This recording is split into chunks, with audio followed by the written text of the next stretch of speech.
Hello, everybody, and welcome back to another episode of the Rogue Agent Answers. My name is the Rogue Agent. Some people call me David Lewis, and every week I answer one of the many life insurance related questions that I've received from clients, from email subscribers on the daily email list, questions floated to me from across the interwebs, in the comments sections, which I know you're not supposed to read, or just interactions that I've had with people in real life over the past 20 years, which is a long time. And some of these questions I just scribble down on scrap pieces of paper. Some of these are stuff I've written down on my phone. Some of it is on Post-it notes scattered all over the office. And every week I answer one of those questions. So if you'd like to ask your question, drop them in the comments section or join my email list for more life insurance tips and advice at monogenics.com. monegenics.com. Also, keep in mind that nothing in this podcast is or should be construed as financial, investment, legal, or tax advice. In fact, nothing that I say in this podcast should be construed even as insurance advice, as I don't give individual advice blanket just across the internet unqualified to random strangers. So if you need any of that stuff, contact a licensed professional that you know, like, and trust, preferably someone licensed in your jurisdiction. And now for this week's question. Do I have to buy paid up additions with my policy dividends? Short answer is no. You have several options. So by default, most policyholders choose the paid up additions option, which is, I think, pretty much every life insurance company tells you just go with that option. Even the insurers will tell you this, and they'll set that as the default. This option, the paid up additions option, increases your policy values by using dividends to buy additional paid up life insurance.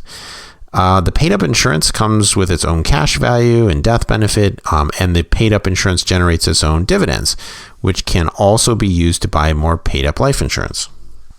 The second option is premium reduction. So dividends would then be used to reduce your premium payments. The third option is to have your dividends paid as cash. Not very useful unless you, I understand why some advisors recommend this, but it's really just not useful unless you decide you want to start taking money from the policy as income. Usually that's like later on in life, when you're retired or close to retirement or something. A lesser known option is dividend accumulations. This is where the dividend sits in the insurance company's interest-bearing account. Not very attractive option. It earns the current interest rate, what are called new money rates. And that interest is taxable. So it's almost like putting the dividend payment into a high yield savings account, which if you have that option, why not just put it back into your policy? It earns pretty close to the same rate with no tax. Some insurers also let you use policy dividends to pay down any outstanding policy loans. It's not guaranteed in contracts, but a lot of companies just allow it anyway, and they advertise it too. So it's right in the illustration. So if you want to do it, they'll let you do that. It's basically like, paying as cash and then turning around and paying down policy loans. So those are the basic options that you have available for dividend payments. Like I said, most policyholders, and I don't think I've ever seen a carrier not recommend this, but their default option is just to use the dividends to buy paid up additional insurance. There is a point in time in some life insurance policies where the company will say, yeah, go ahead and use your premiums or use your dividends to pay the premiums. And that's another option that they allow. It's called now they call it it's a premium offset.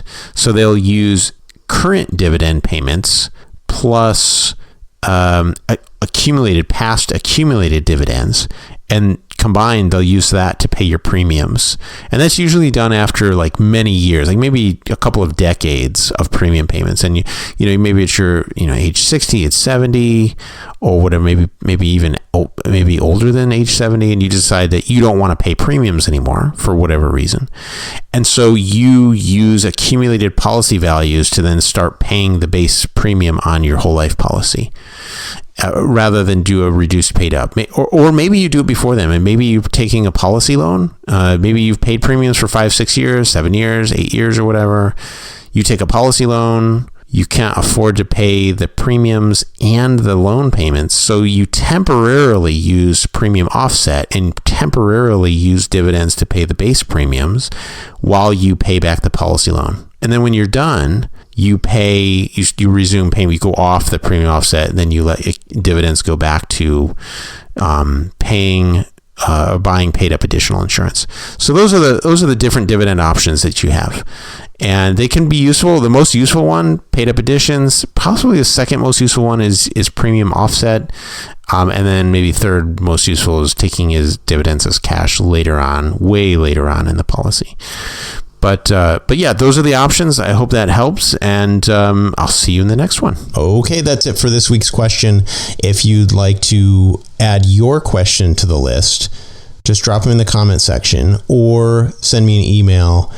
And if you want more life insurance tips and advice, just head on over to monogenics.com, monegeniix.com, and sign up for my daily email list.